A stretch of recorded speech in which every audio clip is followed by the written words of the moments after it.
Okay. I want to introduce Georgia Pinsky. She's been an integral part of the Maui Farming Mentorship Program. FAM is the acronym. And she works with Phyllis Robinson as she's worked with her as her assistant. And really, I like to say you're like the director of momentum. But I'll let her tell a lot more. She's got she has her own farm. We're going to talk about that. And I'm happy that she's here, and she represents that younger generation, sort of that digitally native millennial that we need. I don't know about that. How young do you think I am? Okay, guys. So, hi, aloha. Thank you for coming today. My name is Georgia Pinsky, and because a lot of the people in this room are new to me, I want to take a minute to kind of share where I'm coming from before I get into talking about knowledge as resource. So, I was born on the west side of Maui, at a place called Mala, on the banks of Pohoma Stream. And this is the spot where the old Lahaina Luau sits today. My family lived in a little cane camp there, and that was where I started my life. When I was about 2 years old, we moved up country to the Moku of Hamakualoa, and my family bought a small farm in the Ahupua'a of Hulumalu. So I was raised there, homeschooled K through 12. We had horses, ducks, chickens, cows, dogs, cats, you name it, and a small Heliconia farm. When I was about 10, my parents founded and operated the Haleakala Times. The office was in our home, so I was raised in a very deadline-oriented environment, as they call them in the print world, drop-dead deadlines. And at the same time, a very flexible life because we didn't have the rigid school schedule that all of my friends and the other children were operating on. I went to the University of Hawaii at Hilo, where I earned a double major in interpersonal communication and Hawaiian history and culture studies. And I spent about 10 years there in Hilo overall. I graduated into a fabulous job with the Hilo Downtown Improvement Association. The Hilo Downtown Improvement Association is the oldest nonprofit in the state. They were founded in the months following the 1960 tsunami to work on economic, environmental, and cultural revitalization for the surviving downtown Hilo district. And so by the time I was there, in the late 2000s, they were about 50 years old, and they were definitely in the process of reimagining what it meant for the DIA because we were way far beyond tsunami regeneration, right? The University of Hawaii at Hilo is where the PhD in Olelo, Hawaii is located. So the campus itself is deeply immersed in the Hawaiian culture and is committed to the revitalization of this culture. So being a student there really seriously deepened my understanding and my, the importance that I felt of learning this culture. Following my time at the university, I spent 6 months living with Uncle Abel and Uncle Moses at Kawa, on the sand, in the wind. For 6 months was really a life-changing experience. I will never forget that. When I got home here to Maui, I discovered the Hawaii Farmers Union, and that's how I found the farmer training program.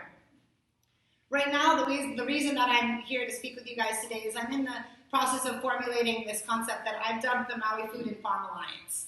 And this is a project about actually connecting Maui farmers, and as I like to say, Maui fooders. We all eat, right? So the Maui farming industry is integral to everybody, whether or not you want dirt underneath your fingernails. And so those who support the Oihana Mahiai, or the farming industry here on the island, this is truckers, this is equipment rental places, anything like that that is supporting the farming industry, we need more actual, literal, physical connection. The disconnect that we experience as a community today is designed. It's not an accident. And we have to combat it with direct action. And that's why we're here today. So I'm motivated to identify what are still useful, still usable, still rescuable skills of the past. And I believe that collecting this knowledge and making it available here in this time and place is a really important task for this community. I'm a beginning farmer here on Maui. I'm working on a farm that will make the ingredients for apple sauces, peach sauces, and berry sauces. So yes, the fruits, but also the allspice, the cinnamon, the mints, the sugars, all of that kind of jazz. So it will be a closed-loop system with regards to the ingredients going into these fruit sauces. And I work admin for the Beginning Farmer Training Program, which is Maui's finest farmer training program. Next slide. Are you guys all organic? Absolutely. Okay. I'm a 2017 graduate of the Farm Apprentice Mentoring Program. This is my nephew, so, Farm Apprentice Mentoring, gotta start him early, right? I purchased my own farm last year in upcountry Maui in Kahakapau through the U.S. Department of Agriculture Farm Service Agency loan programs. They are incredible programs, and they are available all across this country. And let's see, and we work avidly with the Farmer Training Program to connect the knowledge of successful Maui farmers with beginning Maui farmers. So hence Farm Apprentice Mentoring. Next slide. This painting is like 6 by 10 in the mayor's office. I can't quite read the artist's name, so I don't know who did it, but it is one of the most incredible pieces of art that I have ever seen. And you know, the culture, the pace, the population of this island has continued to increase drastically over the last couple of decades. And I've noticed a really distinct separatist kind of feeling developing. And so I think what the Farm Apprentice Mentoring Program is doing, and what I do with my day in, day out life, is to combat this separatist feeling. The inherent sense of community has been decreasing as more and more incomers arrive and less food is actually grown and eaten here on the island. We need to understand our community. We need to understand the resources that our community has. The people are our biggest resource. We need to ho'i kapiko, or return to the source of where life comes from, and life comes from food. We need to support one another. We need to connect. We need to serve all the time, not just in cases of emergencies. I've read a lot of interesting research about how communities come together after an emergency, and some of the most beautiful experiences happen. Let's not wait for the next hurricane and the next tsunami to begin to create those kinds of connections. Yeah? Next slide. As the agricultural industry has continued to take a back seat further and further back on the bus, our agricultural know-how is being lost, and the agricultural infrastructure of these islands is falling apart or completely non-existent at this point. So I'm going to talk a little bit about the know-how, and then I'm going to talk a little bit about how we need to replace the infrastructure that supports the farmers. And some of the solutions that are in the works that I'm not directly involved in, but that I know are happening, and some of the other solutions that I see as vital to actual food self-sufficiency in these islands. So this is a photograph not showing really well, but this is actually a painting of an Edward Bailey, a photograph of an Edward Bailey painting from back in the late 1800s. And I couldn't find a great image of Haleakala Dairy. I went looking for a picture of the dairy. And so I chose our local master, Eddie Float, and this is just a beautiful metaphor of what has been happening to the agricultural industry here. So I actually, once I found it, I was like, oh, there's the image I was looking for. Okay, next slide. So I want to just share a little bit about the mentors that are working with the Farmer Apprentice Mentoring Program, because they are the biggest resource that I have ever encountered. So the know-how of our farmers is being shared, transmitted, and preserved. The Farm Apprentice Mentoring Program is now entering into its 5th cohort. We're recruiting and interviewing applicants this week, and we'll start on the 4th of December. There are now more than 60 graduates of the Beginning Farmer Training Program here on Maui, and we now work with more than 30 mentors. So I just want to kind of share who some of these mentors are so you know what kind of resources are willing to donate their time, willing to share their skills, don't feel like they need to be possessive about their knowledge or possessive about their failures, and they're willing to pass those on to those who want to learn. So Mikala Min of Mahele Farms in Hana. Mikala is working in an area where they inspire young people to grow food. They work particularly with Hana High School dropouts coming onto the farm. Mahele means to distribute, their concept, or to divide, and their concept is to distribute the abundance from Mahele Farm to the community. Mikala says more than 90% of the Hana residents are kua'aina, or descendants of the land. Uncle Kyle Makanelua of Wailuanui, he is one of our most integral kalo farmers that has been teaching wetland wo'i kalo farming to our apprentices, and working hard to preserve the history of his place and the culture of his family on the land there. We work with Adam Lodig and Francis Faludo of the Haikuaina Permaculture Initiative in Kuyaha. They work in a Brazilian agroforestry kind of a method, and they're doing absolutely incredible work there at the Happy Farm. Jayanti Nand of Nature Works Nursery, they're also in Kuyaha. Jayanti is probably our air layering and grafting expert here on the island. He will custom design trees for you. You can pre-order, and when they're ready, you can go pick them up. 4 different varieties of avocado, 1 tree, that kind of a thing. We work with Evan Ryan of Conagon Farm Centers. This is Evan teaching a custom fruit pruning workshop on his farm. It was an incredibly knowledge-filled day.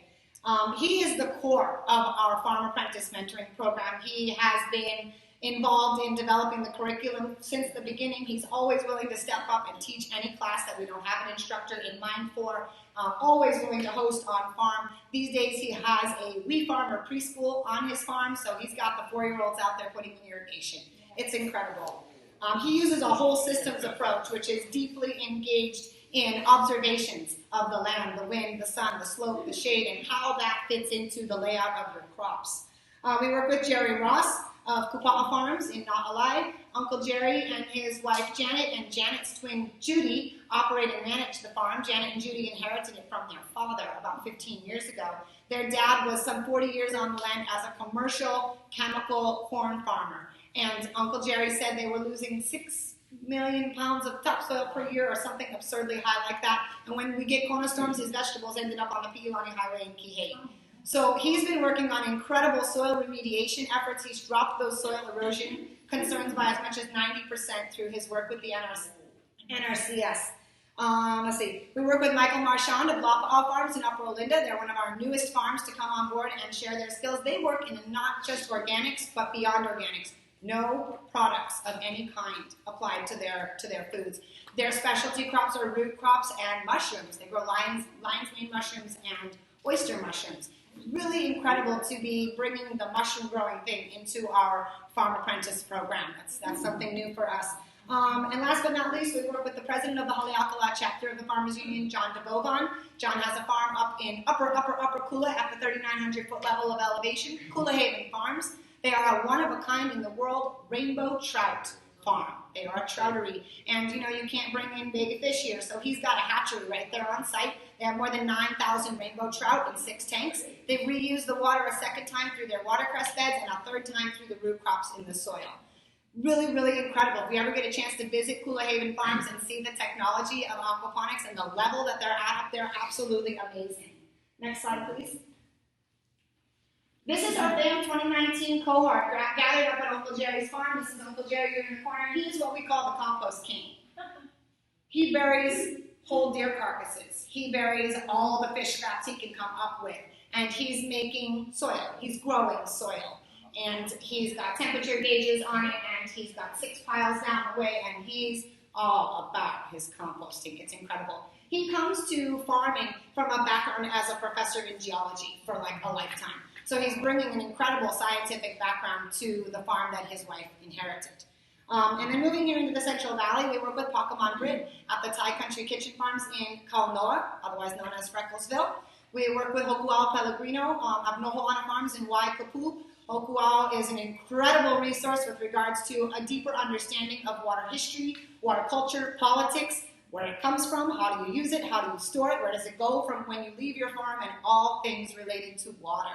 He is a pioneer in the Waikapu area, returning to lo'i farming. He says at one time there were hundreds of acres of lo'i there in Waikapu, and when he started 20 years ago, there was about 1.5 acres of lo'i remaining in Waikapu. So he's really avidly working on that. Let's see.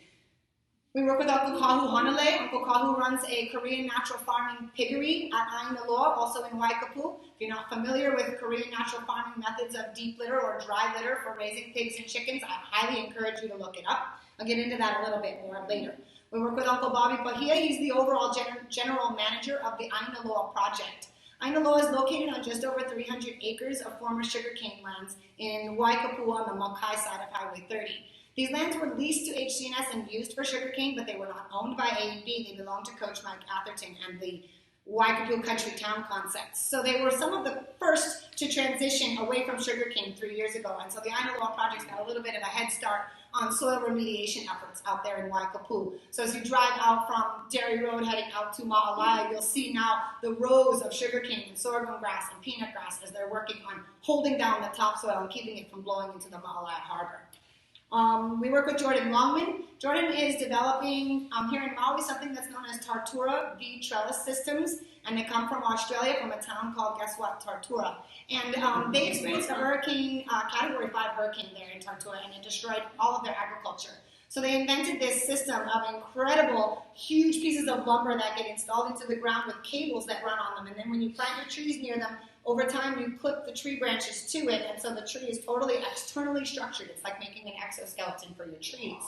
The side effect has been the tree doesn't have to put as much energy into developing structure, throws as much as twice as much fruit. It doubles the yields. So Jordan first brought this to Kaimanu Farms in Upper Maui Meadows, and he's now got the first one happening at Ainaloa. They had constructed one on the west side, and my understanding is that it burned in the fires last year. So now they've got another one going at Ainaloa. They also have one going on Oahu in Waianae, if I'm not mistaken. We work with Uncle George Kahumoku of Kahumoku Family Farms. He brings a lot of culture and history to more than 40 different canoe crops or tropical crops that he grows out there in the Kahakuloa area. And on the west side, last but not least, we work with Kaipo Kekona of the Ku'ia Project. Ku'ia is the Ku'ia Agricultural Education Center. This is funded by Kamehameha Schools, I believe. Maybe not still yet, but it was in the beginning. And Kaipo is the president of the West Side chapter, and Ku'ia is working on creating and developing over time a very strong partnership with Lahaina Luna, which is right next door, and reinvigorating the agricultural programs that were just recently there at Lahaina Luna, as recently as the late 90s. And also on the west side, Monica Bogar from Napili Flow Farms, all the way out in Napili. Monica is living and farming on family land that she grew up on. And she is providing microgreens to most of the big West Side restaurants, and also an incredible value-added kimchi product. Keep your eyes out for Napili Flow kimchi, life-changing. Joining us this year is another 6 or 8 mentors. So we've got new people coming on, including Eileen from Hana Flowers and Herbs, and Lisa Chakmak, who's currently at 13 Moons on Haiku Road. And I think that'll be about it for the moment. But we have a lot of incredible farmers who are very open with sharing their knowledge and willing to come out and train the next generation of Maui farmers. Next slide, please. However, there's a serious lack of food infrastructure here on this island. And a lot of the farmers that I work with, particularly beginning farmers, are struggling with, well, now that I grew a crop, how do I get rid of it? This slide is sharing with you guys some of the permaculture principles, which I think apply to everything that we do in every vein of our lives. And so that's why I kind of threw them up here. When it comes to farming, when it comes to utilities, when it comes to water, when it comes to developing infrastructure for any industry. Fair share, care about the people, earth care. I really particularly like produce no waste, and use edges and value the marginal. That's been huge for me in the development of my concepts. Where are the edges that aren't being used? Where are the pieces that people have kind of pushed off to the side of the driveway because they think it's not useful, yeah? The agricultural infrastructure of the past is crumbling away. You know, our egg farm is now a flower farm, etc., right? And so we also need to bring into that riddle the new added complexities of FSMA, or the Food Safety Modernization Act, and our state's interpretation of it, which is GAP, or Good Agricultural Practices. FSMA and GAP are making it ever more complex for small farmers, but in a good way, right? These are food safety acts, but they're requiring small farmers to have all sorts of basic processing facilities on every tiny little farm. These work really well for big commercial farmers to put in those kinds of facilities. It can be a little more challenging, particularly from the financial perspective, for every little 2-acre farm to have commercially certified processing facilities. And hey, what if you want to make jam out of your incredible quantity of guavas? No commercial kitchens available. With the exception of the one here at the university, the Maui Food Innovation Center has a kitchen that's available for rent $30 an hour. You really need to have your plans in place and have your stuff together when you rent time in order to make that a feasible use of your capital. So this presents a major problem for a lot of our small farmers, but there are people in this community that are working on solutions. The food hub concept is a solid, practical, and beneficial solution to all involved. There needs to be a whole lot more community buy-in from our government officials, from our local do-gooder investors, from our kind of principal community members around this concept, because I think it's the solution to all sorts of challenges, not just the challenges that are facing small farmers today. A food hub is just that, a hub for everything related to food, to the aggregation or collection of and distribution of food. So a food hub would have washing facilities. basic washing facilities for everything that comes in, and then basic processing. You're going to freeze it, you're going to jar it, you know, simple, or maybe more complex processing facilities, kitchens for people to bake and make jam and all that kind of jazz. Here in Hawaii, a food hub concept absolutely includes a space for pounding poi. This is something that gets added into our concepts here that we don't see in the models that we're trying to replicate across the world. And the industrial food hub facility might also have a small butcher space, which would make local meat chicken farms a whole lot more feasible of an idea, right? And it would also have storage space, freezers and refrigerators that would allow food that's intended for the wholesale market to have a place to wait for a day or 2 or 3 before it gets distributed, a dry space for dehydrating and for herbs. So all of these facilities located at a single location. There needs to be regional food hubs. I think we need at least 5 here on this island. And then that's all the aggregation. Now we go over to the distribution side. There's a farmer's market right there on site. There's a retail store that's selling the fresh vegetables and the value-added products. Maybe there's even an on-site restaurant, and we've got chefs right there on site that can work from these refrigerators and be serving to the public. It's an everything about food, and it really mitigates the incredible waste of food that we are experiencing here on this island. And it really increases the potential for small farmers to feel confident that they will have a market for what they're growing. It's really not feasible that every small farm be asked to invest in processing facilities on site. And then you get into the red tape of the planning department and the Department of Public Works, and let's not go down that drain with regards to getting those facilities on your farm. So it's really a challenge there. Yeah, so I think there needs to be at least 5 food hubs here on Maui, and I think there needs to be a lot more farmers markets. But I've been working to start a farmers market east of Maliko. There's no venue. There's no locations. There's nobody willing to host it. I went and talked to the folks at St. Rita's. The congregation's really excited. They asked the Honolulu Diocese. They own the church. The Honolulu Diocese said no. Right? I'm currently asking the folks over at Kalani'Kahu'o Church. They're open to the idea. So that's my next venue, and I've got to kind of get my ducks in a row to meet some of their concerns. But after 4 years of trying to find a venue for a farmers market east of Maliko, I think I might have found a church that's willing to host the idea. On Hawaii Island, there are now more than 80 small K&F piggeries. This is the direct result of an action by a CTAR agent by the name of Michael DuPont. Michael traveled to Korea and discovered what was the secret to these Korean natural farming piggeries, and he brought them back here to Hawaii Island. They now have, I think, 3 different mobile slaughterhouses funded by the U.S. Department of Agriculture that move around the Big Island as needed to service these 80 piggeries. We here at the Farm Apprentice Mentoring Program have brought Michael to Maui twice. He's taught classes at Uncle Kahu Hanale's Piggery in Waikapu. Uncle Kahu just got an NRCS grant to do a KNF piggery. So we have the first one coming here on Maui, and he is willing to host people to come and see it. Lahaina Luna High School is also hoping to start a KNF piggery, but they have asbestos in their piggery facilities. So we've had to take a step back and look at recreating those facilities. But the administration there at Lahaina Luna and their ag teacher is absolutely willing and open to the idea. So we're moving forward in that direction. I think these piggeries are also an integral part of the solution when it comes to our food scarcity concerns. Next slide. Okay, so a couple of images of symbiosis here.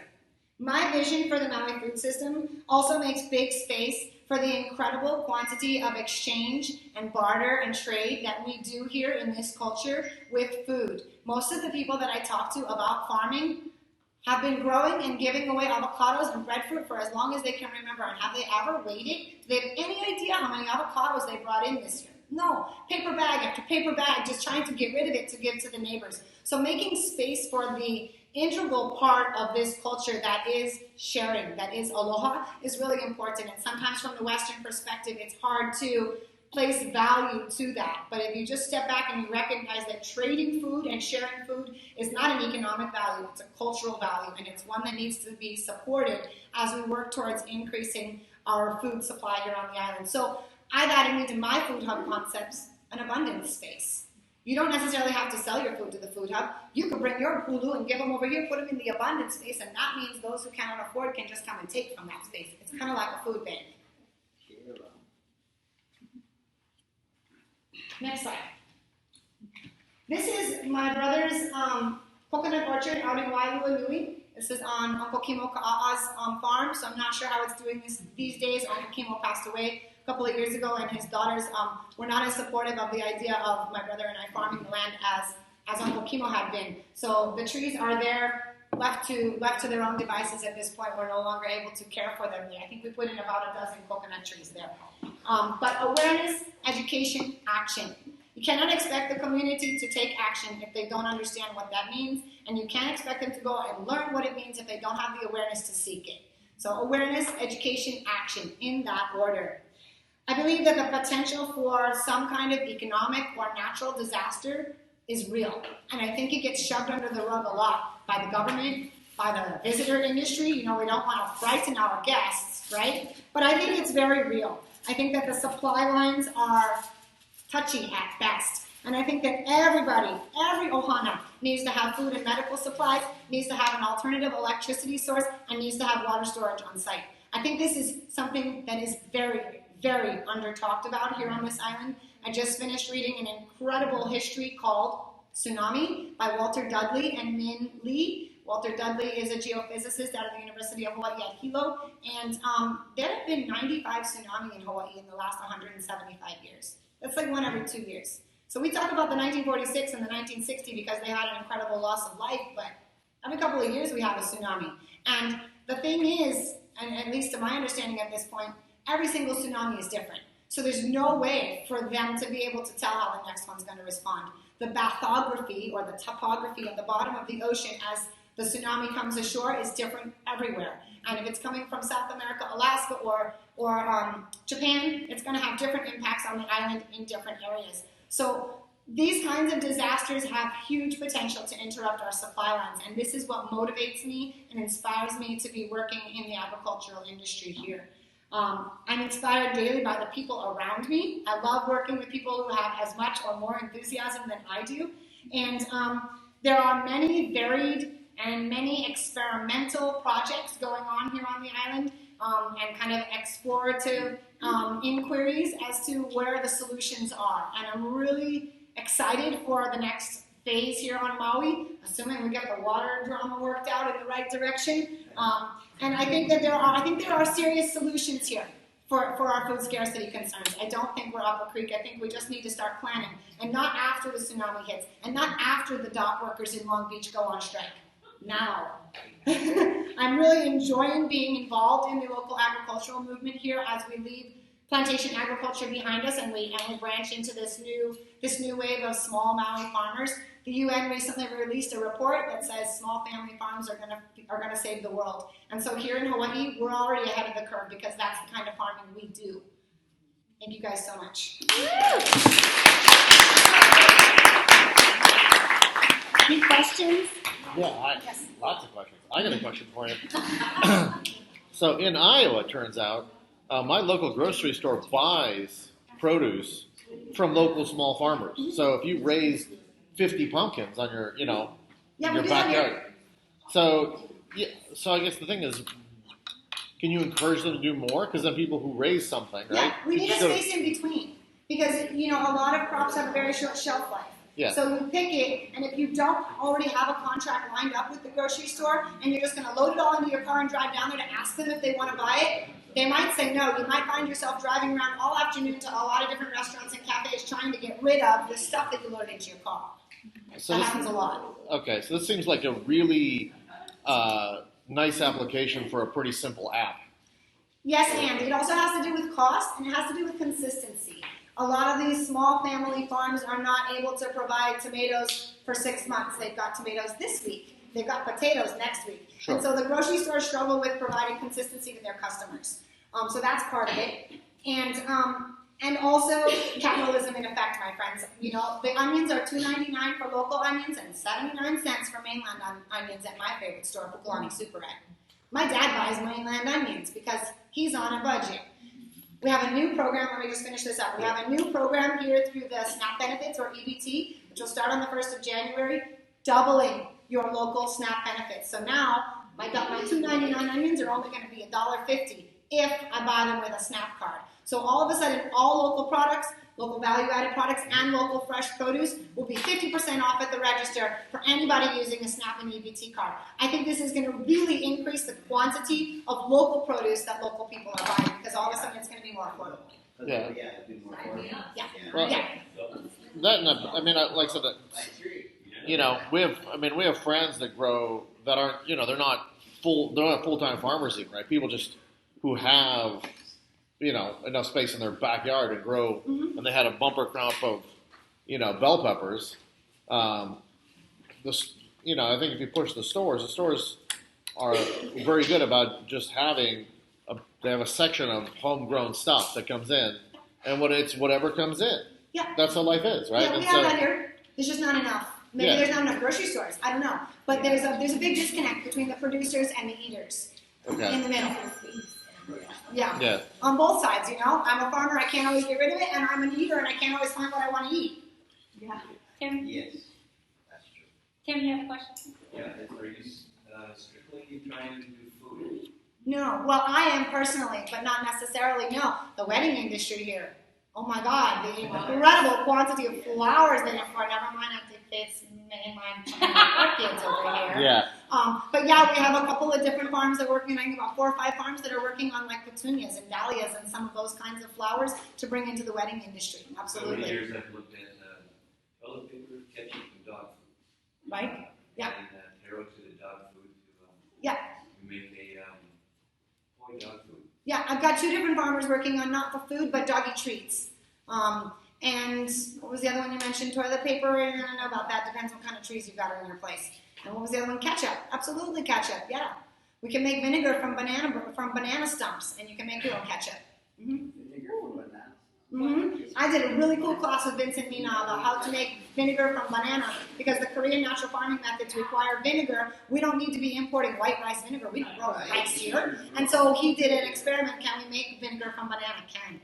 So there's I was working with the league a little bit, trying to take care of the food problems. We have the excess food and what you can't sell in the extruder, because extruder only costs about $100,000, and you can take all your vegetables that you don't sell, all the stuff that's post-consumer food, and put it through an extruder. It doesn't have to be cooked for 24 hours. It can just go right in the extruder, add some starch to it, like sweet potato, and come up with a very usable feed for hogs. Yeah. Aloha, you have a question? Yeah, I have a question. For the composting of the, carcasses and so forth, what outfit is that, or what? Oh, Kupa'a Farms in Na'alai. Small scale. Right. So his That's something that Yes. I would be open to doing. We raise cattle in Kaupo. Our needs, we do that together, and that'd be an excellent thing for us. Yeah. There. You have to make sure you have water on site, because they get really, really hot, and it can be kind of nerve-wracking if you don't have water on site and your compost pile's 180 degrees or what have you, right? Okay. Yeah. You just, that's just my little asterisk over here. Make sure you have water. Catch on fire. Yeah, it can catch on fire. On Molokai, they compost your cow carcasses. I know the co-op over there, the butcher, his name is Jack. I can't remember his last name, but the Molokai meat co-op composts the cattle carcasses. Quite a smell, really. Yeah, we're used to do it all the It'll blow your time. mind. And you can tell a dead body from a dead carcass. So, we know that out there. Donna, do you have a question? I'm thinking about him. Yeah. I don't know much about it. Me too. I've been kind of staying out of that one until people get it sorted out, but I know that it has the potential to be incredibly lucrative here. That's about all I could say about hemp. It's not a crop that I've gotten into personally or